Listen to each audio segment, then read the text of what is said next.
ঘটনা শুনলে আপনার শরীর কেঁপে উঠবে।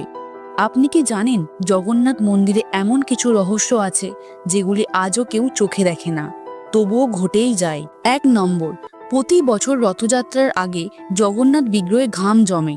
না আছে এসি, না আছে হিটার, তবুও জল টপ টপ করে পড়ে। লোকেরা বলেন এটাই দেবতার প্রাণচিহ্ন।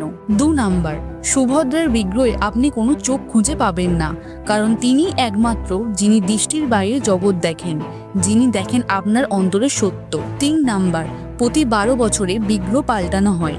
পুরনো বিগ্রহের ভেতর থেকে বের করা হয় ব্রহ্ম পদার্থ। যিনি তা করেন তার চোখ বাঁধা থাকে, কেউ জানে না ভেতরে কি আছে। 4 নম্বর, রথযাত্রায় রথ এক জায়গায় গিয়ে হঠাৎ থেমে যায়, ট্রাক দিয়ে টানলেও নড়ে না। পূজা করলেই আবার রথ চলতে শুরু করে। এই শক্তিকে ব্যাখ্যা করতে কেউ পারেনি। 5 নম্বর, যেদিন রাজা আসেন মন্দিরে সেদিন পুরোহিতরাও থাকেন বাইরে।